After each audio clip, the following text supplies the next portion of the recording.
Bem, pessoal, hoje a gente trabalha com o método científico, mas agora a gente trabalha com a metodologia científica, né? Então a gente tem que apresentar alguma coisa correlata acerca da metodologia científica.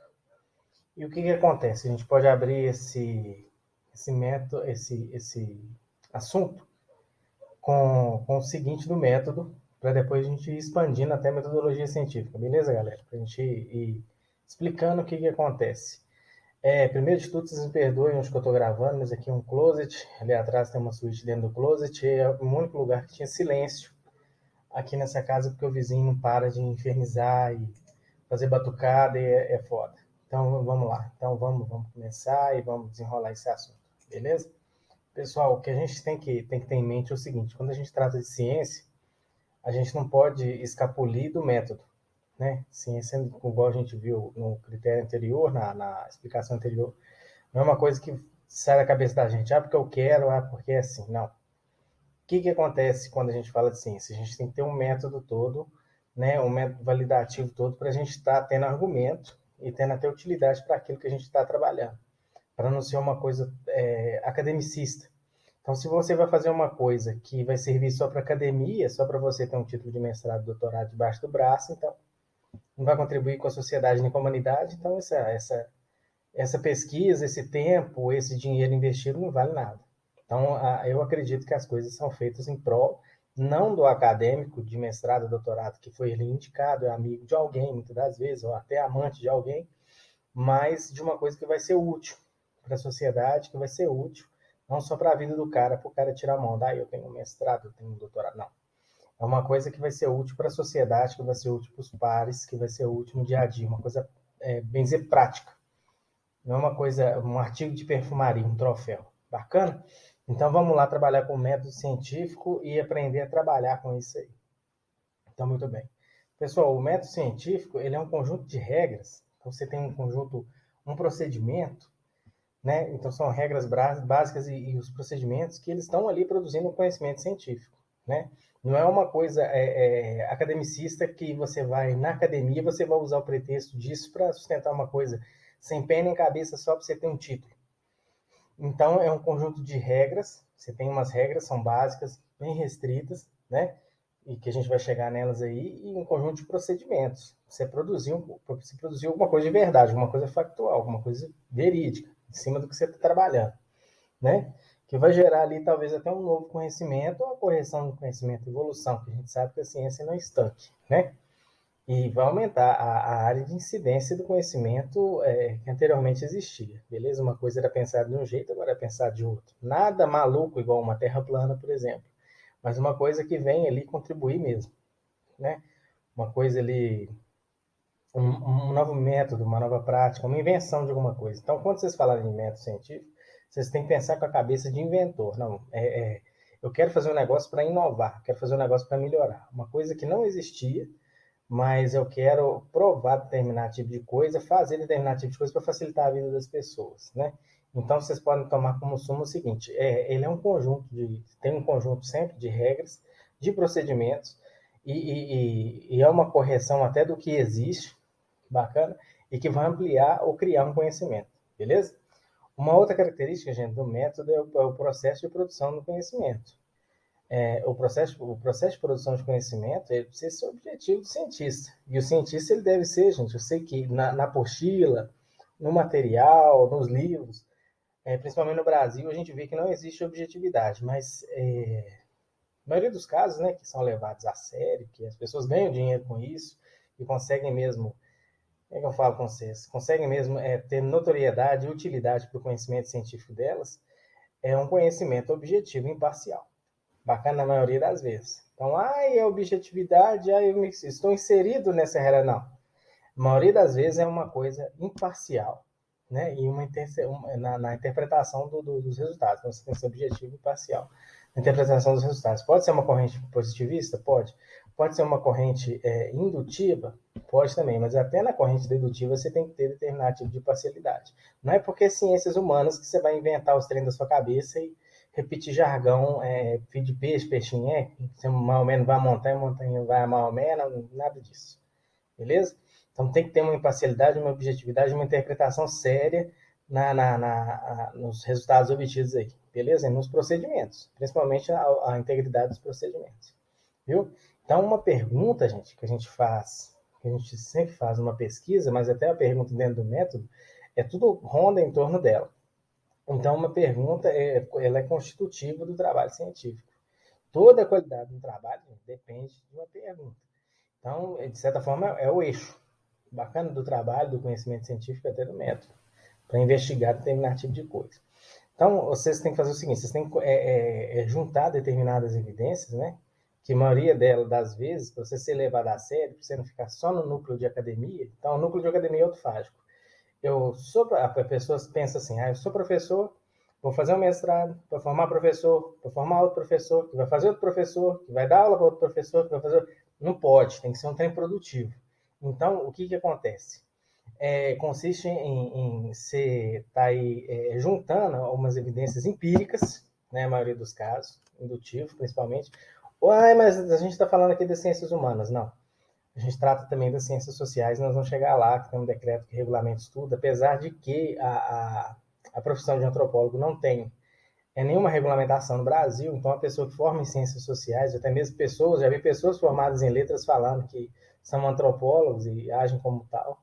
Então, assim, é claro que, né, é difícil demais. Um laudo antropológico por uma pessoa que não é da área, vocês vão ver esse tipo de coisa, vão ver sim. Mas vocês têm que se ater não só às ciências humanas do jeito que o pessoal fala que porque as ciências humanas têm um rigor, né? Falo isso de experiência própria. Mas a gente vai tentar abarcar aqui de uma maneira mais profissional para ciências sociais. Então, vocês têm que juntar um monte de evidência empírica verificável, né, baseada em uma observação sistêmica, controlada, num ambiente propício. Geralmente, ela é resultante de experiências ou pesquisa de campo, e vocês vão analisar isso aí com o uso de lógica. Bacana? Então, o mínimo que se espera de um profissional é o uso da lógica e a capacidade profissional dele. Beleza? No caso das ciências sociais, vocês vão ver, não sei se vocês vão ter a oportunidade de ver como é que o sociólogo sério trabalha. É bem dizer um trabalho, se você for colocar no pormenor, é um trabalho de gestão.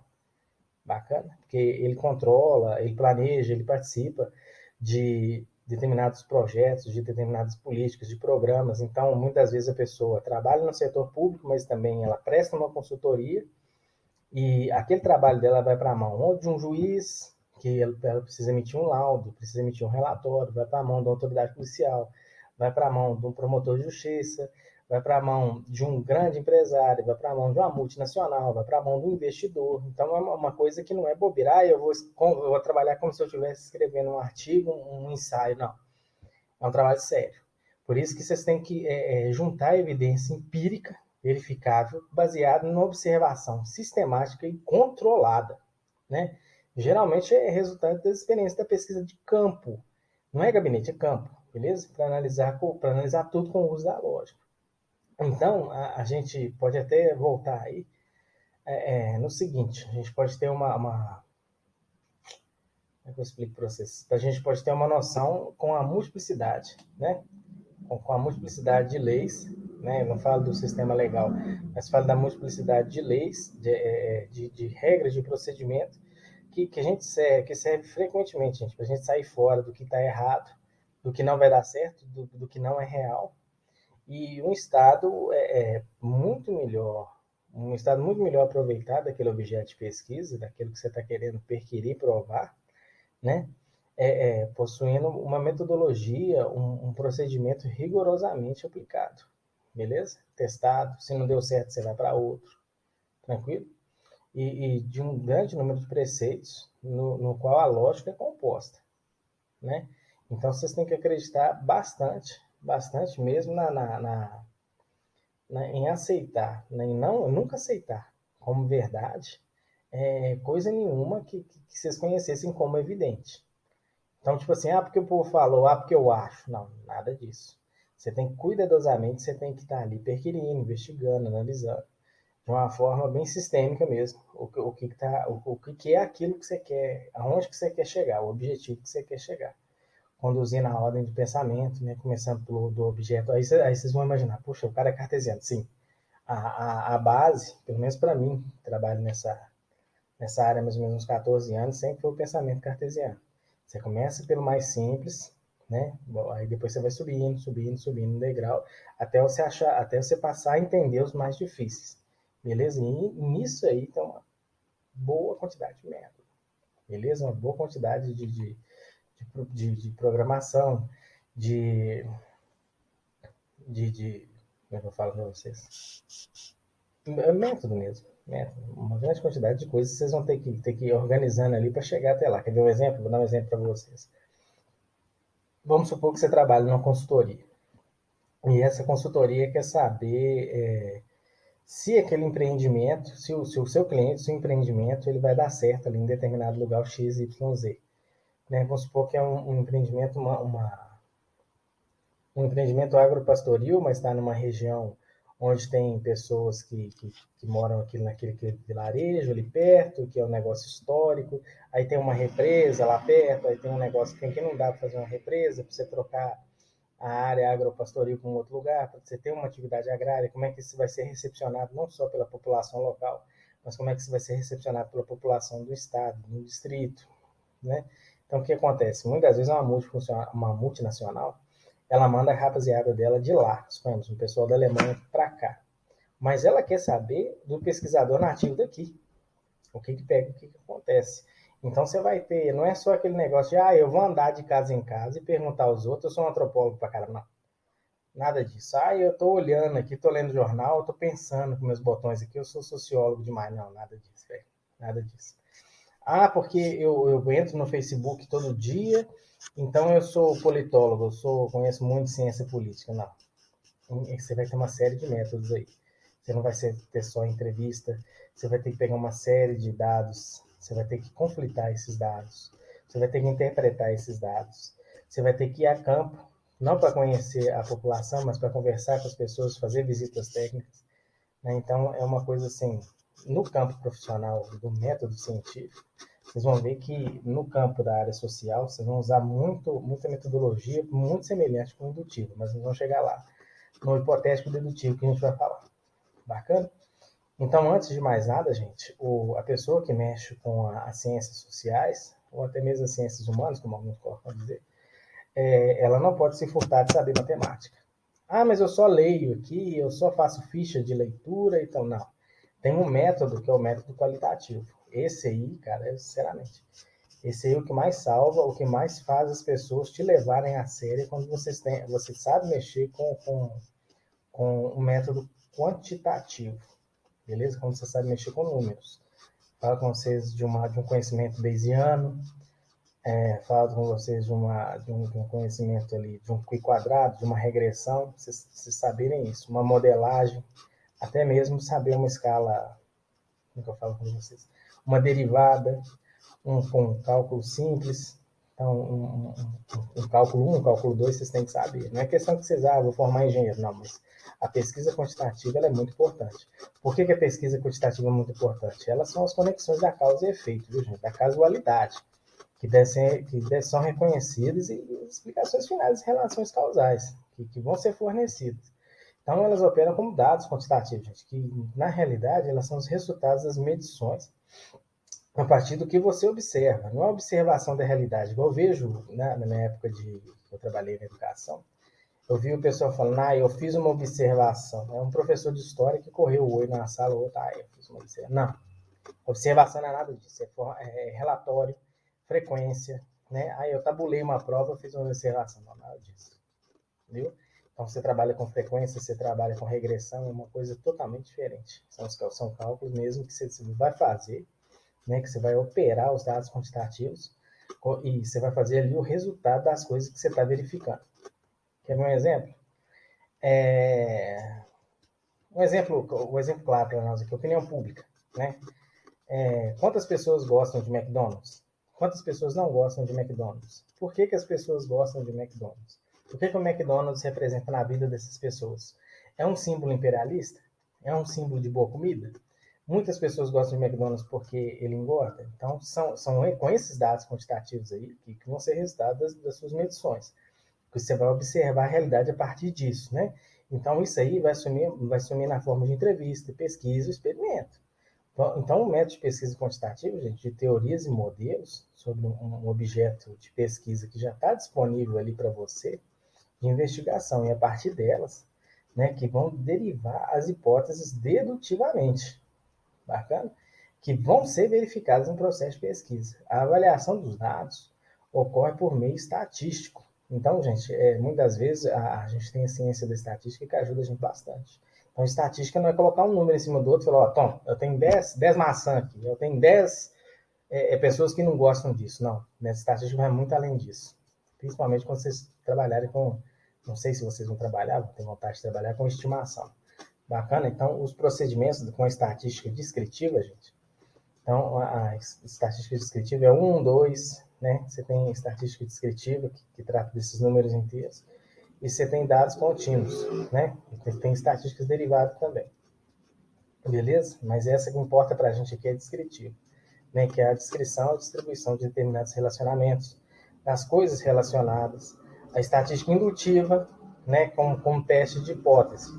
O grau de conhecimento adquirido com esse tipo de número, por meio de teste, por meio de coleta de dados séria, né, testes de significância de achado, ou seja, se tem resíduo, se não vai ter resíduo, né, se vai ter determinativo margem de erro, relacionado com o modelo teórico. Você vai interpretar, criar ou reinterpretar. Bacana? Vamos dar um exemplo disso aí, para todo mundo entender um método, do que quando a gente fala de método científico, o que é um método quantitativo, beleza?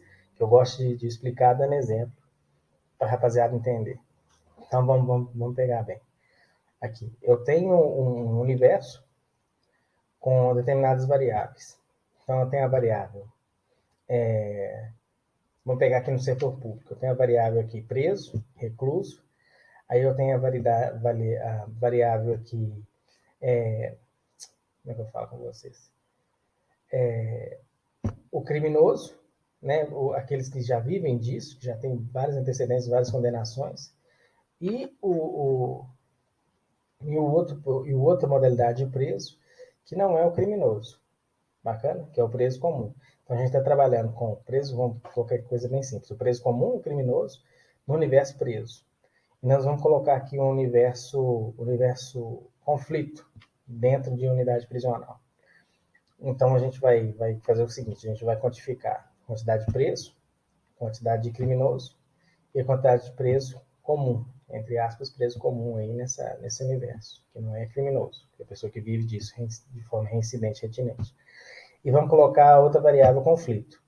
Aí a gente vai pegar o número de presos, o número de conflito, o número de pessoas que estavam envolvidas nesse conflito, a margem de erro, ou seja, muitas vezes um preso deu um número, o dado errado de outro preso, o preso nem estava envolvido, não foi investigado a fundo, né? Ou muitas vezes o preso morreu em conflito. Então, como numa pesquisa a gente não pode colocar uma pessoa que morreu em conflito como conflitante, ou seja, a gente coloca uma outra variável aí como produto ou resultado do conflito.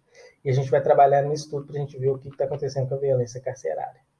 Beleza? Quantidade de conflitos, pessoas envolvidas nesse conflito, que tipo de pessoa que está envolvida nesse conflito. Bacana, pessoal? E a gente trabalha também com um outro método de pesquisa, né? Para a gente resumir, para a gente não entrar para aprofundar demais no trem, o método de pesquisa qualitativa, beleza? O que é qualitativo, gente? É baseado numa situação inicial totalmente diferente.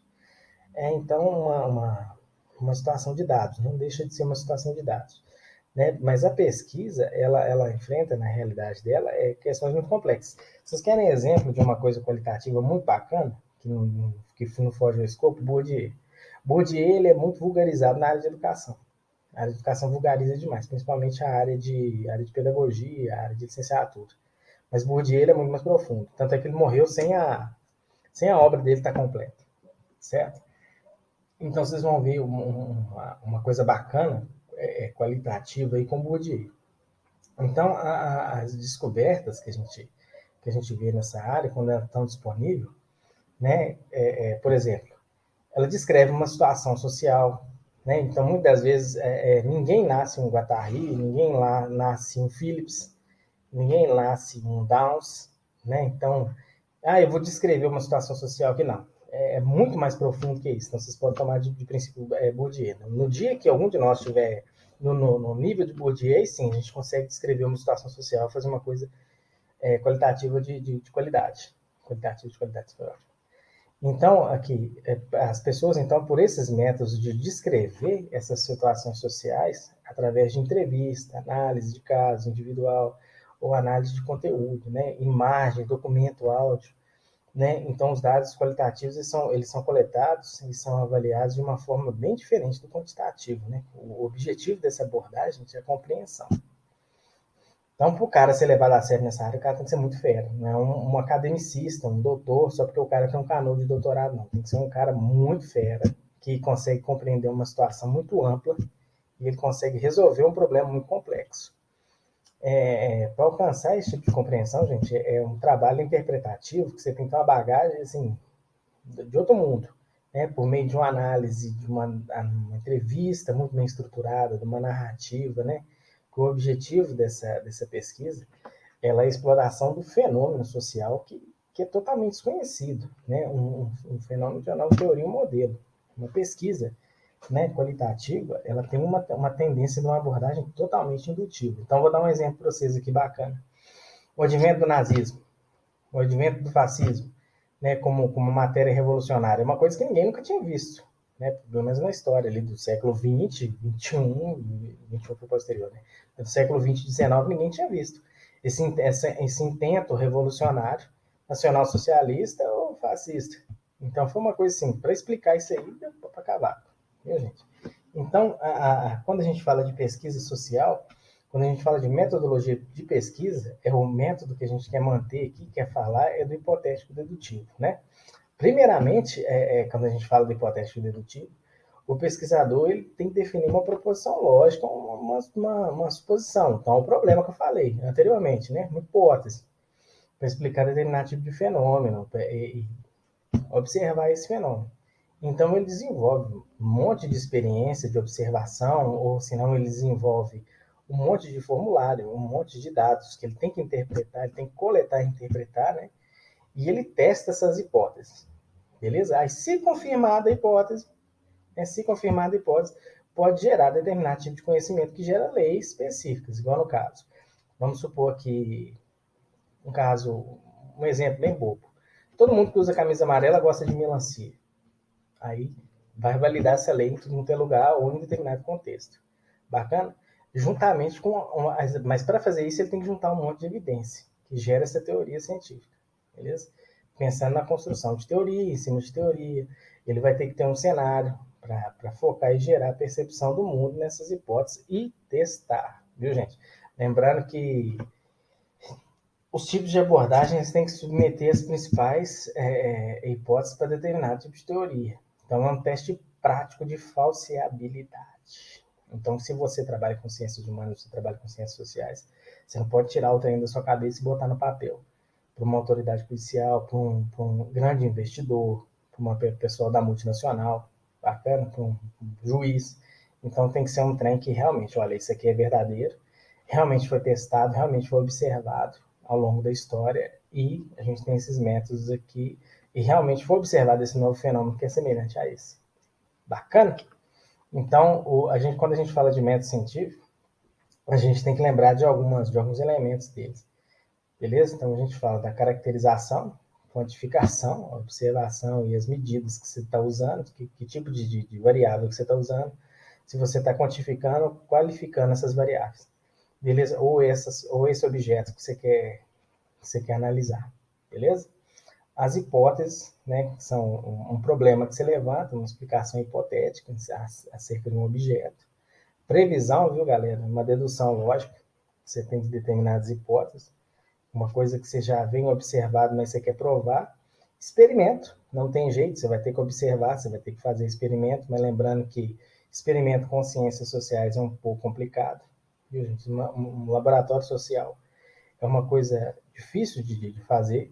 Então, quando você observa, faz esses experimentos de modo empírico, você vê os fenômenos acontecerem, você se debruça em cima deles e compara com outros. A observação tem que ser controlada, né, com o objetivo que o resultado tem que corresponder à verdade, não é a ideia da sua cabeça, o que você quer que seja, né? Então tem que ser de acordo com a realidade. A descrição, que é o experimento que ele precisa ser replicável, ou seja, ele é capaz de ser reproduzido. Acontece um fenômeno aqui no Brasil, beleza, aconteceu mesmo na Índia, bacana. Então, esse fenômeno é descritivo. A previsão é que a hipótese, cara, todo tipo de hipótese declarada que você tem lá, ela é convalidada com a observação realizada em um monte de período histórico. Aí a gente trabalha com a regressão, beleza? Quando a gente fala de metodologia quantitativa. O controle é que regra que permite descartar determinado tipo de variável que pode sacanear o resultado, que pode mascarar o resultado. Então você faz o controle daquilo que é interessante, que não é interessante, aquilo que é só peso, aquilo que é sobrepeso. A falsibilidade, que eu já tinha falado antes, que você tem que conter a testabilidade para essa falsibilidade ser refutada. Bacana para não ser uma coisa assim que, você fez a pesquisa, mas você transforma coincidência em ciência. Beleza? Então, no método científico tem que ter isso. E você tem que explicar a causa. Bacana? Se você não consegue identificar a causa, a correlação dos eventos e a ordem dos eventos, seu trabalho não vale nada. Ainda mais quando você tem uma profissão que não é regulamentada. Ou seja, não tem um investidor sério, não tem um empresário de multinacional sério, não tem um juiz, não tem um procurador que vai levar o seu serviço a sério. Então não vai servir para nada. Então, se você tem uma profissão que não é regulamentada e você quer trabalhar bem, não é questão de você fazer mestrado, doutorado, é questão de você ser um bom profissional de renome. E isso não é com livros e nem com títulos que você consegue, não. Isso aí é com o seu trabalho, reconhecimento do seu trabalho, frente à autoridade de causa. Bacana? Seja ela judiciária, legislativa, o que for. Beleza? Então, gente, definindo o problema, né? E dos três tipos. Teórico, quando a gente vai produzir novas teorias. Quando você define a prática, finalmente que existe aquele se adequando àquela teoria, ou seja, que você pode trabalhar no campo real, né? E o teórico prático, junto os dois. Então, galera, quando a gente tem esses elementos, a gente consegue ser feliz nesse ramo de metodologia. Bacana? E a gente trabalha muito nas ciências sociais, ciências humanas, com o interacionismo simbólico, uma abordagem, né, que a gente vai ver nas relações humanas, considera a importância, né, da interação social, e ele não se limita só à interpretação.